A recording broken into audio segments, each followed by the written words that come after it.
Shahid Saleem ji from Jammu and Kashmir کے وائر اپنی بات یہاں پر رکھے. مسٹر شاہد سلیم, ویر Shahid Saleem from United Peace Alliance Jammu and Kashmir.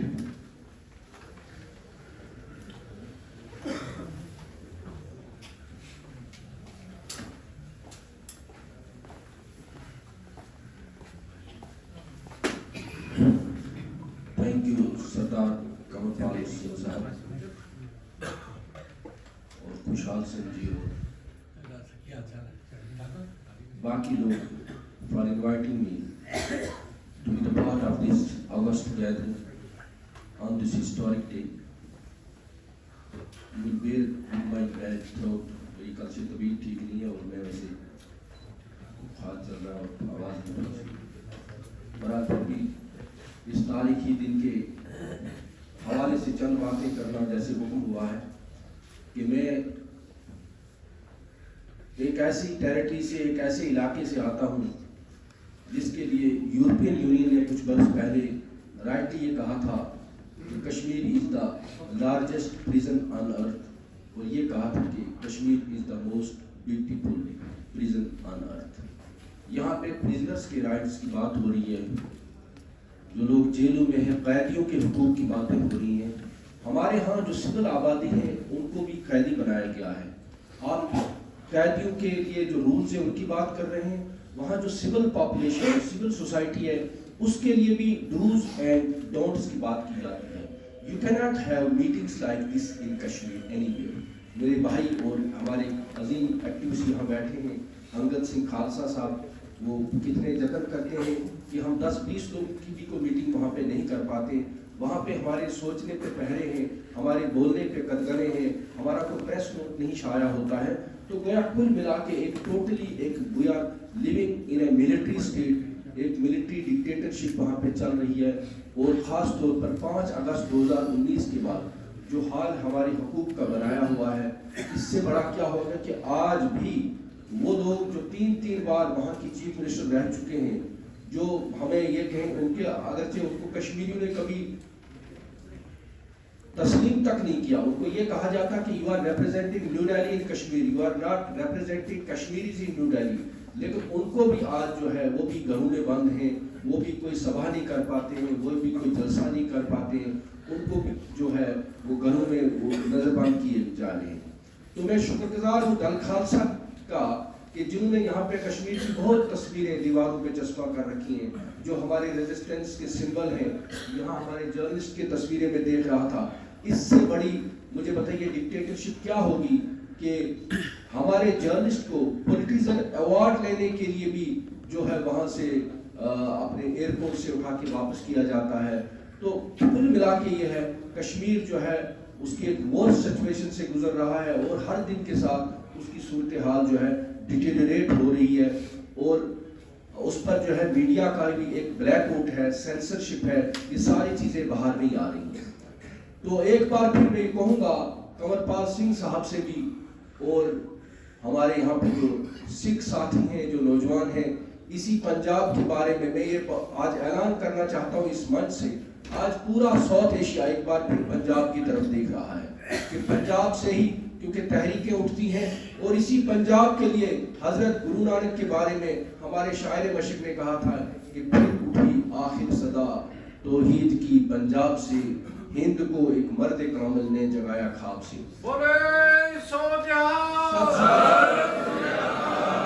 لہذا آج پھر بھارت, پاکستان, بنگلہ دیش, نیپال اسی پنجاب کی طرف دیکھ رہا ہے.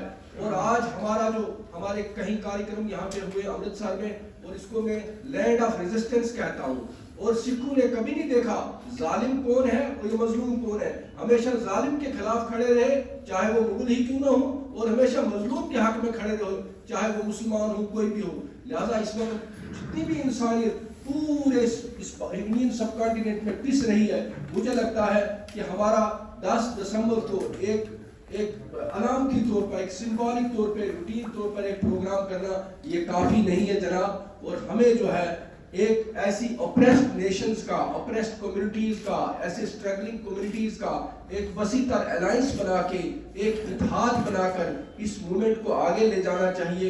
और उसके अलावा जो हमारा डायस्पोरा है, चाहे कश्मीर का हो, चाहे सिख डायस्पोरा हो, उनसे रवाबित करके, क्योंकि आजकल जो गवर्नमेंट आई है इस वक्त, वो देख लीजिए आप, उसकी जो दुनिया के जो मशहूर इंस्टीट्यूट है, कहीं जेनोसाइड वॉच की आप देख लीजिए क्या पेशी हुई है, कि कहते हैं कि किसी भी कंट्री का जेनोसाइड, चाहे वो हुतू और तुत्सी का, चाहे बर्मा का हो, चाहे कहीं भी, इवन हिटलर का जो जेनोसाइड है जर्मनी का, बताते हैं कि अगर उसकी एक वो बनाए जाए, 10 पॉइंट्स बनाए जाए, तो इंडिया जो है 8 क्रॉस कर चुका है, यानी Muslims are on the verge of genocide, ये कहा गया। उसके बाद सिखों का नंबर है। और इस वक्त जो कश्मीर में 5 अगस्त 2019 को हुआ, वो पूरे सब कंटिनेंट में दोहराया जा रहा है।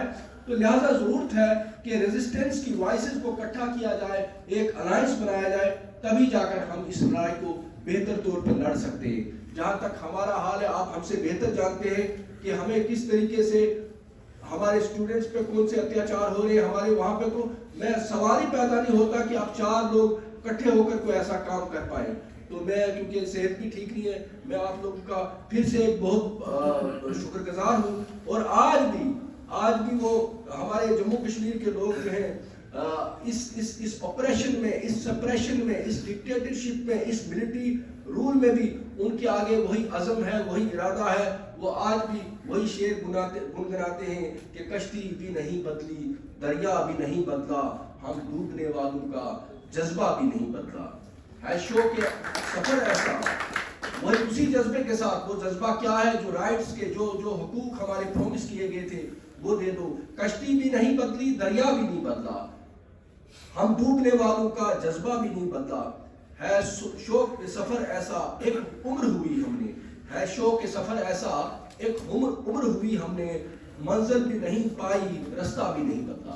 लिहाजा आज भी जो है वो उसी राइट का, वही राइट टू सेल्फ डिटरमिनेशन की बात है, वही जो है हमारे हुकूक जो प्रमुख, Kashmir has never been the part of India, लेकिन आज किस तरीके से खिलवाड़ किया जा रहा है। तो मैं आप सब लोगों का बहुत बहुत शुक्रगुजार हूँ। मेरी तबीयत नासाज है। जो बोले सो निहाल।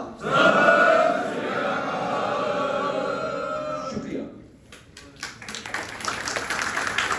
बहुत बहुत शुक्रिया। और मैं बेनती करा SFS के फॉर्मर मेंबर रह चुके रमन, वो ऑन स्टेज और वेलकम स्टूडेंट्स वालों। Now I call upon this stage the student activist from PU Raman. He is from the SFS, Students for Society Organization, former member of SFS Raman. दोस्तों, ਸਾਰੀਆਂ ਗੱਲਾਂ ਬਹੁਤ ਵਧੀਆ ਰੱਖੀਆਂ ਜਾ ਚੁੱਕੀਆਂ ਨੇ। ਕੋਈ 2-4 ਨੁਕਤੇ ਨੇ ਜਿਨ੍ਹਾਂ ਤੇ ਧਿਆਨ ਦੇਣਾ ਚਾਹੀਦਾ। ਜਿਵੇਂ ਸੁਖਵਿੰਦਰ ਨੇ ਇੱਕ ਗੱਲ ਕਹੀ ਸੀ ਕਿ ਜਦੋਂ ਕੋਈ ਡੈਮੋਕ੍ਰੇਸੀ ਦਾ ਦਾਅਵਾ ਹੋ ਰਿਹਾ ਤਾਂ ਉਹ 'ਚ ਡਾਇਸੈਂਟ ਦੀ ਸਪੇਸ ਹੁੰਦੀ ਆ। ਤਾਂ ਜਿਹੜੇ ਸਾਰੇ ਹੱਕਾਂ ਦੀ ਗੱਲ, ਅਸੀਂ ਪੋਲੀਟੀਕਲ ਪ੍ਰਿਜ਼ਨਰਾਂ ਦੀ ਗੱਲ ਕਰਦੇ ਹਾਂ, ਹੱਕਾਂ ਦੀ ਗੱਲ ਉਦੋਂ ਜਦੋਂ ਡਾਇਸੈਂਟ ਉੱਠ ਰਿਹਾ, ਕੋਈ ਪੋਲੀਟੀਕਲ ਮੂਵਮੈਂਟ ਆ। ਜਦੋਂ ਅਸੀਂ ਪੋਲੀਟੀਕਲ ਪ੍ਰਿਜ਼ਨਰਸ ਦੀ ਗੱਲ ਕਰਦੇ ਹਾਂ ਨਾ, ਤਾਂ ਜਿਹੜੀ ਮੂਵਮੈਂਟ ਕਰਕੇ ਉੱਠੇ ਨੇ ਉਹਨਾਂ ਦੀ ਗੱਲ ਵੀ ਉਵੇਂ ਹੋਣੀ ਚਾਹੀਦੀ ਆ।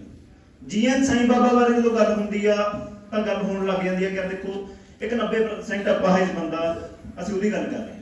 ਨਹੀਂ, ਉਨੀ ਕੁ ਨਹੀਂ ਹੋਣੀ ਚਾਹੀਦੀ। GN ਸਾਈਂ ਬਾਬਾ ਆਈਡੀਓਲੋਜੀਕਲੀ ਇੱਕ ਮਾਓਇਸਟ ਹੈ, ਇਹਦੀ ਗੱਲ ਹੋਣੀ ਚਾਹੀਦੀ ਹੈ ਕਿ ਮਾਓਇਜ਼ਮ ਕੀ ਗੱਲ ਕਰਦੀ। ਜਗਤਾਰ ਸਿੰਘ ਹਵਾਰਾ ਕਿਹੜੀ ਗੱਲ ਕਰਕੇ ਜੇਲ੍ਹ 'ਚ, ਇਹਦੀ ਗੱਲ ਹੋਣੀ ਚਾਹੀਦੀ ਆ। ਜਦੋਂ ਅਸੀਂ ਕਸ਼ਮੀਰ ਦੀ ਗੱਲ ਕਰਨੇ ਆ ਤਾਂ ਮਤਲਬ ਬੁਰਹਾਨ ਵਾਨੀ ਤੋਂ ਲੈ ਕੇ ਮਤਲਬ ਜਦੋਂ ਅੱਜ ਮਤਲਬ ਅਸੀਂ ਕਹੀਏ ਵੀ ਯਾਰ ਕੱਲਾ ਕਸ਼ਮੀਰੀ ਕਿਹੜੀ ਆਵਾਜ਼ ਚੱਕ ਰਿਹਾ, ਉਹਦੀ ਗੱਲ ਹੋਣੀ ਚਾਹੀਦੀ। ਇੱਕ ਬੜਾ ਦੁੱਖ ਹੋਇਆ ਜਦੋਂ ਅੱਜ ਦਿੱਲੀ ਤੋਂ ਬੁਲਾਰੇ ਬੋਲ ਰਹੇ ਸੀ, ਉਹਨਾਂ ਨੇ ਸਾਰੇ ਗੱਲ ਕਰੀ ਕਿ ਕੌਣ ਲੜਿਆ ਜਦੋਂ NRC CA ਦੀ ਗੱਲ ਹੋਈ। ਇੱਕ ਹੋਰ ਮੁੰਡਾ ਸੀ ਉੱਥੇ ਜਿਹਦੀ ਗੱਲ ਨਹੀਂ ਹੁੰਦੀ, ਸ਼ਾਰਥ ਪਠਾਨ। ਜਦੋਂ RSS ਦੀ ਤੇ ਦਿੱਲੀ ਪੁਲਿਸ ਦੀ ਭੀੜ ਜਾ ਕੇ ਮੁਸਲਮਾਨ ਕਮਿਊਨਿਟੀ ਨੂੰ ਉੱਥੇ ਮਾਰਨ ਪਹੁੰਚੀ ਤਾਂ ਅਗਲਾ ਅੱਗੋਂ ਬੰਦੂਕ ਚੱਕ ਕੇ ਆਇਆ ਕਿ ਐਵੇਂ ਜਵਾਬ ਦਿੰਦੇ। ਮਤਲਬ ਜੇ ਅਸੀਂ ਜਗਤਾਰ ਸਿੰਘ ਹਵਾਰਾ ਦੀ ਗੱਲ ਕਰਦੇ ਹੋਏ ਖਾਲਿਸਤਾਨ ਮੂਵਮੈਂਟ ਨੂੰ ਮਾਈਨਸ ਕਰ ਦਾਂਗੇ ਤਾਂ ਜਗਤਾਰ ਸਿੰਘ ਹਵਾਰਾ ਨਹੀਂ ਰਹਿ ਜਾਂਦਾ। ਮਤਲਬ ਅਸੀਂ ਪਿਕ ਐਂਡ ਚੂਜ਼ ਨਹੀਂ ਕਰ ਸਕਦੇ। ਇੱਕ ਉਦਾਹਰਨ ਬਹੁਤ ਵੱਡੀ, ਜੀਨ ਪੌਲ ਸਾਰਤਰ, ਮਤਲਬ ਫਰਾਂਸ ਦਾ ਬਹੁਤ ਵੱਡਾ ਇੱਕ ਫਿਲਾਸਫਰ ਹੋਇਆ। 1917 ਦੀ ਫਰਾਂਸ ਦੀ ਸਟੂਡੈਂਟ ਮੂਵਮੈਂਟ ਵੇਲੇ ਮਾਓਇਸਟਾਂ ਦੇ ਉੱਤੇ ਪਾਬੰਦੀ ਲਾ ਲਈ ਗਈ। ਜੀਨ ਪੌਲ ਸਾਰਤਰ ਕੋਈ ਮਾਓਇਸਟ ਨਹੀਂ ਸੀਗਾ, ਸਾਰਤਰ ਨੇ ਉਸ ਟਾਈਮ ਤੇ ਮਾਓਇਸਟਾਂ ਦਾ ਮੈਗਜ਼ੀਨ ਕੱਢਿਆ ਆਪਣੇ ਨਾਮ ਤੇ ਕਿ ਮੈਂ ਬਈ ਇਸ ਆਵਾਜ਼ਬੰਦੀ ਦੇ ਖਿਲਾਫ ਹਾਂ, ਕਿ ਫਿਰ ਜੇ ਮਾਓਇਸਟਾਂ ਫਿਰ ਮੈਨੂੰ ਵੀ ਫੜੋ। ਸਾਡੇ ਸਲੋਗਨ ਦੇਖੋ, ਡੈਮੋਕ੍ਰੇਸੀ ਕਦੇ ਨਾ ਸਥਿਰ ਜੀ ਨਹੀਂ ਹੁੰਦੀ ਕਿ ਅਸੀਂ ਕਹੀਏ ਵੀ ਅੱਜ ਡੈਮੋਕ੍ਰੇਸੀ ਹੈ, ਜਾਂ ਡੈਮੋਕ੍ਰੇਸੀ ਵੱਧ ਰਹੀ ਹੋਊਗੀ ਜਾਂ ਖਤਮ ਹੋ ਰਹੀ ਹੋਊਗੀ। ਸਮਾਜ ਕਦੇ ਖੜਾ ਨਹੀਂ ਰਹਿੰਦਾ। ਐਵੇਂ ਪੋਲੀਟੀਕਲ ਪ੍ਰਿਜ਼ਨਰ ਜਿਵੇਂ ਇੱਕ ਗੱਲ ਕਸ਼ਮੀਰੀ ਭਾਈਚਾਰੇ ਵਾਲੇ ਗੱਲ ਕਰ ਰਹੇ ਸੀ ਕਿ ਅਸੀਂ ਇਕੱਲੇ ਪੋਲੀਟੀਕਲ ਪ੍ਰਿਜ਼ਨਰ ਛੱਡੋ, ਸਾਰਿਆਂ ਦੇ ਹੱਕਾਂ ਦੀ ਇੱਥੇ ਤਾਂ ਗੱਲ ਇਹ ਹੈ ਕਿ ਅਸੀਂ ਸਮਾਜ ਨੂੰ ਜੇਲ੍ਹ ਬਣਾਉਣ ਤੁਰ ਪਏ ਹਾਂ। ਮਤਲਬ ਸਾਡਾ ਮੁਲਕ ਅੱਜ ਉੱਥੇ ਖੜਾ ਜਿੱਥੇ ਸਮਾਜ ਜੇਲ੍ਹ ਬਣ ਜਾ ਰਿਹਾ। ਤਾਂ ਇੱਥੇ ਜਿੱਥੇ ਗੱਲ ਸ਼ੁਰੂ ਹੋਈ ਸੀ ਕਿ ਗੱਲ ਸਾਡੇ ਵਾਸਤੇ ਹੁਣ ਅਗਲੀ ਇਹ ਹੈ ਕਿ ਯਾਰ ਸਾਡੀ ਅਗਲੀ ਲੜਾਈ ਕਿਵੇਂ ਹੋਊਗੀ। ਅਗਲੀ ਲੜਾਈ ਦਾ ਮਸਲਾ ਹੁਣ ਸਾਡੇ ਵਾਸਤੇ ਖੜਾ ਹੋ ਗਿਆ, ਕਿਉਂਕਿ ਇਹ ਹਕੂਮਤ ਨਾ ਤਾਂ ਇਹ ਕਿਸੇ ਇੰਟਰਨੈਸ਼ਨਲ ਕਨਵੈਨਸ਼ਨ ਦੀ ਰਿਸਪੈਕਟ ਕਰਦੀ ਹੈ ਕਿ ਯੂਨਾਈਟਿਡ ਨੇਸ਼ਨ ਦੀ ਡੈਕਲੇਰੇਸ਼ਨ ਦਾ ਕੋਈ ਫਰਕ ਨਹੀਂ ਪੈਂਦਾ। ਬੜੀ ਬੇਸ਼ਰਮੀ ਨਾਲ ਇਹਨਾਂ ਦੇ ਨੁਮਾਇੰਦੇ ਹਰੇ ਪਰਸੋਂ ਉੱਥੇ ਬੋਲ ਕੇ ਹਟੇ ਨਾ ਕਿ ਸਾਨੂੰ ਡੈਮੋਕ੍ਰੇਸੀ ਨਾ ਸਿਖਾਓ। ਇਹ ਕਹਿੰਦੇ ਸਾਡੇ ਤਾਂ ਇਹ ਮੁੱਢ ਕਦੀਮੀ ਡੈਮੋਕ੍ਰੇਸੀ ਹੈ ਜਿਹੜੀ ਮਤਲਬ ਆਦਿ ਕਾਲ ਤੋਂ ਜਿਹਦੀਆਂ ਗੱਲਾਂ ਕਰਦੇ ਨੇ। ਇਹਨਾਂ ਨੇ ਕਿਸੇ ਇੰਟਰਨੈਸ਼ਨਲ ਕਨਵੈਨਸ਼ਨ ਦੀ ਰਿਸਪੈਕਟ ਨਹੀਂ ਕਰਦੇ, ਆਪਦੇ ਕੋਰਟ ਦੇ ਫੈਸਲਿਆਂ ਦੀ, ਆਪਦੇ ਸੰਵਿਧਾਨ ਦੀ ਕਿਸੇ ਦੀ ਰਿਸਪੈਕਟ ਨਹੀਂ ਕਰਦੇ। ਤਾਂ ਅਸੀਂ ਇਹਨਾਂ ਤੋਂ ਕੋਈ ਇਹੋ ਜਿਹੀਆਂ ਉਮੀਦਾਂ ਕਰੀਏ ਕਿ ਇਹ ਸਾਨੂੰ ਡੈਮੋਕ੍ਰੇਸੀ ਦੇ ਦੇਣਗੇ, ਹੱਕ ਕਦੇ ਦਿੱਤੇ ਨਹੀਂ ਜਾਂਦੇ। ਕੋ ਕਾਹੂ ਕੋ ਰਾਜ ਨਾ ਦੇ ਹੈ ਜੋ ਲਹੇ ਨਿਜਵਲ ਸੇ ਦੇ, ਲੈਣਾ ਨਿਜਵਲ ਨਾਲ ਹੀ ਪੈਂਦਾ ਹੁੰਦਾ। ਮਸਲਾ ਇਹ ਆ ਕਿ ਨਿਜਵਲ ਨਾਲ ਲੈਣ ਵਾਸਤੇ ਲੜਾਈ ਲੜੀ ਕਿਵੇਂ ਜਾਣੀ ਆ। ਮਾਓ ਦਾ ਇੱਕ ਸਿਧਾਂਤ ਆ, ਮੈਂ ਮਾਰਕਸਵਾਦ ਲੈਨਿਨਵਾਦ ਮਾਓਵਾਦ ਦੇ ਫਲਸਫੇ 'ਚ ਯਕੀਨ ਕਰਦਾ। ਮੈਂ ਜਿਹਨੂੰ ਅਸੀਂ ਮਤਲਬ ਮੈਨੂੰ ਨਹੀਂ ਪਤਾ ਪੰਜਾਬ 'ਚ ਸ਼ਬਦ ਨੂੰ ਕਿਵੇਂ ਦੇਖਿਆ, ਨਹੀਂ ਤੁਸੀਂ ਕਾਮਰੇਡ ਕਹਿੰਦੇ ਹੁੰਦੇ। ਮੈਂ ਮਾਓਵਾਦ ਦੇ ਫਲਸਫੇ 'ਚ ਯਕੀਨ ਕਰਦਾ। ਮਾਓ ਦਾ ਇੱਕ ਬੇਸਿਕ ਸਿਧਾਂਤ ਆ ਕਿ ਕਿਸੇ ਲੜਾਈ ਦਾ ਪਹਿਲਾ ਨਿਯਮ ਆ ਪਛਾਣ ਕਰੋ ਸਾਡੇ ਦੁਸ਼ਮਣ ਕੌਣ ਨੇ, ਸਾਡੇ ਦੋਸਤ ਕੌਣ ਨੇ। ਦੁਸ਼ਮਣ ਦੋਸਤ ਇੱਥੋਂ ਨਹੀਂ ਤੈਅ ਹੁੰਦੇ ਕਿ ਸਾਡੇ ਫਲਸਫੇ ਕੀ ਇੱਕੋ ਜਿਹੇ ਨੇ। ਫਲਸਫੇ ਇੱਕੋ ਜਿਹੇ ਨਹੀਂ ਹੋਣਗੇ, ਕਦੇ ਨਹੀਂ ਹੋਣਗੇ। ਮੈਂ ਮਾਰਕਸਵਾਦ ਤੇ ਸਿੱਖੀ ਦਾ ਰਲੇਵਾਂ ਕਰਨ ਤੋਂ ਆਪਾਂ ਹੋ ਨਹੀਂ ਸਕਦਾ। ਫਲਸਫੇ ਦੇ ਪੱਧਰ ਤੇ ਕਿਵੇਂ ਹੋ ਸਕਦਾ, ਨਹੀਂ ਹੋਊਗਾ। ਬਿਲਕੁਲ ਅੱਡ-ਅੱਡ ਵਿਚਾਰਧਾਰਾਵਾਂ ਨੇ। ਸਾਨੂੰ ਇੱਕ ਦੂਜੇ ਦੇ ਫਰਕਾਂ ਦੀ ਰਿਸਪੈਕਟ ਕਰਦੇ ਕਿ ਠੀਕ ਆ ਬਈ ਆਹ ਸਾਡੇ ਵਿਚਾਰਕ ਵਖਰੇਵੇਂ ਨੇ। ਲੜਾਈ ਲੜਦੇ ਹੋਏ ਵਿਚਾਰਕ ਵਖਰੇਵਿਆਂ ਨੂੰ ਪਾਸੇ ਰੱਖ ਕੇ ਸਾਡੇ ਸਿਧਾਂਤਕ ਲੜਾਈ 'ਚ ਦੁਸ਼ਮਣ ਵਿਰੁੱਧ ਇਕਜੁੱਟਤਾ ਕਿੱਥੇ ਖੜੀ ਆ, ਸਾਨੂੰ ਉਹ ਤੈਅ ਕਰਨ ਦੀ ਲੋੜ ਆ। ਪੰਜਾਬ 'ਚ ਅਸੀਂ ਐਸਐਫਐਸ ਵੱਲੋਂ ਬਹੁਤ ਵਾਰ ਇਹ ਜੀ ਕੋਸ਼ਿਸ਼ ਕਰੀ, ਮਤਲਬ ਅਸੀਂ ਜਿਹਨੂੰ ਕਹਿੰਦੇ ਹੁੰਦੇ ਵੀ ਅਸੀਂ ਕਾਮਰੇਡਾਂ 'ਚ ਖਾਲਿਸਤਾਨੀਆਂ, ਖਾਲਿਸਤਾਨੀਆਂ 'ਚ ਕਾਮਰੇਡਾਂ, ਤੇ ਮਤ ਸਰਲ ਜੀ ਗੱਲ ਆ। ਪਰ ਸਾਨੂੰ ਇਹ ਲੱਗਦਾ ਕਿ ਸਾਡੇ ਵਾਸਤੇ ਅੱਜ ਲੜਾਈ ਦਾ ਸਮਾਂ ਹੋਊਗਾ। ਲੜਾਈ ਜਿਵੇਂ ਪਹਿਲਾਂ ਕਿਹਾ ਕਿ ਜਿਹੜੀ ਸੱਤਾ ਆਪਦੇ ਸੰਵਿਧਾਨ ਨੂੰ ਨਹੀਂ ਮੰਨਦੀ ਉਹਦੇ ਤੋਂ ਕਿਸੇ ਡੈਮੋਕ੍ਰੇਸੀ ਦੀ ਉਮੀਦ ਕਰਨਾ ਬੇਮਾਨੀ। ਪਰ ਧੰਨ ਨੇ ਸਾਡੇ ਵਕੀਲ ਜਿਹੜੇ ਹਲੇ ਵੀ ਲੜ ਰਹੇ ਨੇ। ਮਤਲਬ ਮੰਜਪੁਰ ਹੋਰਾਂ ਦੀ ਤੁਸੀਂ ਗੱਲ ਸੁਣੀ ਕਿ ਉਹ ਜਿਹੜਾ ਨਾ ਵੀ ਮੁੱਖ ਬਰਖਾਸ ਆ, ਮਤਲਬ ਮੁੱਖ ਬਰਖਾਸ ਤੱਕ ਮਤਲਬ ਜਿਹੜੇ ਬੰਦੇ ਹਲੇ ਸਾਨੂੰ ਲੱਭਣੇ ਪੈ ਰਹੇ ਨੇ, ਪਰ ਉਹ ਸਾਰਿਆਂ ਦੇ ਸਾਂਝੇ ਨੇ। ਮਤਲਬ ਤਾਂ ਇੱਕ ਤਾਂ ਉਹਦੀਆਂ ਲੜਾਈਆਂ ਨੇ ਜਿੱਥੇ ਅਸੀਂ ਸਟੇਟ ਨੂੰ ਬਾਰ-ਬਾਰ ਐਕਸਪੋਜ਼ ਕਰਨਾ, ਪਰ ਉਹਦੇ ਨਾਲ ਅਗਲੀ ਲੜਾਈ ਜਿਹੜੀ ਸਿਆਸੀ ਕੈਦੀਆਂ ਦੇ ਬਾਹਰ ਆਉਣ ਦੀ ਲੜਾਈ ਆ ਨਾ, ਦੇਖੋ ਦੋ ਹਾਲਤਾਂ 'ਚ ਹੋ ਸਕਦੀ ਆ। ਜਾਂ ਤਾਂ ਸਟੇਟ ਕੋਈ ਬਾਹਰਲੀਆਂ ਹਾਲਤਾਂ ਬਦਲ ਜਾਣ, ਸਟੇਟ ਨੂੰ ਲੱਗੇ ਜਿਵੇਂ ਅੱਜ ਕੱਲ੍ਹ ਕਰ ਰਹੀ ਹੈ ਸਟੇਟ ਕਿ ਯਾਰ ਦੇਖੋ ਸਿੱਖਾਂ ਨੂੰ ਲਵੇ ਲਾਉਣਾ, ਜਿਹਨੂੰ ਕੋਆਪਸ਼ਨ ਕਹਿੰਦੇ ਹੁੰਦੇ, ਅਸਿਮੀਲੇਸ਼ਨ ਕਹਿੰਦੇ ਹੁੰਦੇ, ਸਿੱਖਾਂ ਨੂੰ ਲਵੇ ਲਾਉਣਾ ਤਾਂ ਆਪਾਂ ਯਾਰ ਆਹ ਫਲਾਣੇ ਬੰਦੇ ਛੱਡ ਦਈਏ, ਹੈ ਨਾ। ਦੇਖੋ ਗੁਰੂ ਨਾਨਕ ਸਾਹਿਬ ਦਾ ਕੋਈ ਉਹਨਾਂ ਨੂੰ ਮੋਹ ਆਉਂਦਾ, ਇਹੀ ਗੱਲ ਥੋੜੀ ਆ। 500 ਸਾਲਾਂ 550 ਸਾਲਾਂ ਕਿਉਂ ਮਨਾਉਂਦੇ ਨੇ, ਉਹਦਾ ਕੋਈ ਕਾਰਨ ਆ। ਗੁਰੂ ਤੇਗ ਬਹਾਦਰ ਜੀ ਦਾ ਉਹਨਾਂ ਨੂੰ ਕੋਈ ਮੋਹ ਹੁੰਦਾ, ਇਹ ਥੋੜੀ ਆ ਕੋਈ ਵਿਚਾਰ ਕਰੋ। ਪਰ ਉਹਨਾਂ ਨੇ ਅੱਜ ਦੀ ਘੜੀ ਲਵੇ ਲਾਉਣਾ, ਅੱਜ ਦੀ ਘੜੀ ਮੁਸਲਮਾਨਾਂ ਦਾ ਕਤਲੇਆਮ ਕਰਨਾ। ਤਾਂ ਇਸ ਕਰਕੇ ਅਸੀਂ ਸਪਸ਼ਟ ਕਰ ਲਈਏ ਕਿ ਜਦੋਂ ਸਟੇਟ ਇੰਨੀ ਤਨਦੇਹੀ ਨਾਲੇ ਕਾਰਜ ਅਦਾ ਕਰ ਸਕਦੀ ਹੈ ਕਿ ਆਪਦੇ ਵਿਰੋਧੀ ਨੂੰ ਵੀ ਲਵੇ ਲਾਉਣ ਦੀ ਇੱਛਾ ਰੱਖਦੀ ਆ, ਅਸੀਂ ਤਾਂ ਫੇਰ ਸਕੇ ਆ। ਅਸੀਂ ਤਾਂ ਜਿਹਨੂੰ ਕਹਿੰਦੇ ਆ ਆਪਦੀ ਇੱਕੋ ਧਰਤੀ ਦੇ ਧੀਆਂ ਪੁੱਤਾਂ। ਕੋਈ ਪੰਜਾਬ ਦੇ ਨੇ, ਆਪਦੀ ਧਰਤੀ ਵਾਸਤੇ ਲੜਨ ਵਾਲੇ ਧੀਆਂ ਪੁੱਤਾਂ ਦੀ ਸਾਂਝ ਹੁੰਦੀ ਹੋਊ, ਚਾਹੇ ਨਾਗੇ ਲੜ ਰਹੇ ਨੇ, ਚਾਹੇ ਆਦੀਵਾਸੀ ਲੜ ਰਹੇ ਨੇ, ਚਾਹੇ ਕਸ਼ਮੀਰ 'ਚ ਲੜ ਰਹੇ ਨੇ, ਪਰ ਇਹ ਸਾਂਝ ਹੁੰਦੀ ਆ। ਤੇ ਇਹ ਸਾਂਝ ਤੈਅ ਕਰ ਲੋ ਕਿ ਯਾਰ ਇੱਥੋਂ ਨਹੀਂ ਤੈਅ ਹੋ ਸਕਦੀ। ਵਿਚਾਰਕ ਏਕਤਾ ਜਿਹੜੀ ਮੈਂ ਕਹਿੰਦਾ ਫਲਸਫੇ ਦੀ ਨਹੀਂ ਹੋ ਸਕਦੀ। ਫਲਸਫਾ ਤਾਂ ਡਾਕਟਰ ਅੰਬੇਦਕਰ ਤੇ ਮਾਰਕਸ ਦਾ ਨਹੀਂ ਕਦੇ ਮਿਲ ਸਕਦਾ, ਨਾ ਡਾਕਟਰ ਅੰਬੇਦਕਰ ਦਾ ਸੀ ਕਹੀਏ ਸਿੱਖਾਂ ਨਾਲ ਮਿਲ ਸਕਦਾ, ਨਹੀਂ ਮਿਲ ਸਕਦਾ। ਇਹ ਤੈਅ ਕਰਕੇ ਇਹ ਤੋਂ ਅਗਲੀ ਗੱਲ ਤੇ ਪਹੁੰਚੀਏ ਕਿ ਯਾਰ ਦੇਖੋ ਪਹਿਲੀ ਗੱਲ ਸਾਡਾ ਦੁਸ਼ਮਣ ਇੱਕ ਆ, ਤਾਂ ਕੀ ਅਸੀਂ ਦੋਸਤ ਹੈਗੇ ਜਾਂ ਕਿ ਨਹੀਂ ਹੈਗੇ। ਤੇ ਜਦੋਂ ਦੋਸਤਾਂ ਦਾ ਵਿਰੋਧ ਹੁੰਦਾ, ਦੋਸਤਾਂ ਦਾ ਵਿਰੋਧ ਅਸੀਂ ਕਿਵੇਂ ਹੱਲ ਕਰਦੇ ਹੁੰਦੇ। ਸਾਡੀਆਂ ਲੜਾਈਆਂ ਆਮ ਤੌਰ ਤੇ ਯੂਨੀਵਰਸਿਟੀਆਂ ਕਾਲਜਾਂ 'ਚ ਆਪਾਂ ਪੈਂਦੀਆਂ ਦੇਖੀਆਂ ਨੇ, ਜਿਨ੍ਹਾਂ ਨਾਲ ਸਾਡੀ ਦੁਸ਼ਮਣੀ ਆ ਉਹਨਾਂ ਨਾਲ ਲੜਾਈ ਕਿਸੇ ਹੋਰ ਤਰ੍ਹਾਂ ਨਾਲ ਹੁੰਦੀ ਹੈ। ਜਦੋਂ ਦੋਸਤਾਂ ਨਾਲ ਲੜਾਈ ਹੁੰਦੀ ਹੈ ਕਿਸੇ ਹੋਰ ਤਰ੍ਹਾਂ ਨਾਲ ਹੁੰਦੀ ਹੈ। ਦੋਸਤਾਂ 'ਚ ਇੱਕ ਦੂਜੇ ਨੂੰ ਮਾੜਾ ਕਹਿਣ ਦੀ, ਬੁਰਾ ਕਹਿਣ ਦੀ ਸਪੇਸ ਹੁੰਦੀ ਆ, ਤੇ ਉਹ ਕਿਹਾ ਜਾ ਸਕਦਾ ਹੁੰਦਾ ਕੋਈ ਏਡੀ ਗੱਲ ਨਹੀਂ, ਪਰ ਅੰਦਰ ਵੜ ਕੇ ਤਾਂ ਮੇਰਾ ਇੰਨਾ ਕੁ ਮੰਨਣਾ ਕਿ ਇਹ ਬੰਦੇ ਜਿਹੜੇ ਨੇ ਅਸੀਂ ਸਾਰਿਆਂ ਦੀਆਂ ਫੋਟੋਆਂ ਦੇਖ ਰਹੇ, ਇੱਕ ਤਾਂ ਮੈਨੂੰ ਮਤਲਬ ਬੁਰਾ ਲੱਗਦਾ ਕਿ ਇਹ 'ਚੋਂ ਨਾ ਕੁਝ ਬੰਦੇ ਡਿਲੀਟ ਹੋ ਜਾਂਦੇ ਨੇ ਸ਼ਾਹਰੁਖ ਪਠਾਨ ਵਰਗੇ, ਕਿਉਂਕਿ ਉਹ ਜਾਮੀਆ ਦਾ ਸਟੂਡੈਂਟ ਨਹੀਂ ਸੀ, ਉਹ ਕੋਈ ਉਹਨਾਂ ਦਾ ਪੜ੍ਹਿਆ ਲਿਖਿਆ ਬੰਦਾ ਨਹੀਂ ਸੀ। ਉਹਦਾ ਜਿਹਨੂੰ ਕਹਿੰਦੇ ਨਾ ਸਿੱਧਾ ਜੋ ਮਨ ਚਾਹੀ ਕਿ ਯਾਰ ਕੱਢ ਲਈ ਬੰਦੂਕ ਤਾਂ ਕੱਢ ਲਈ।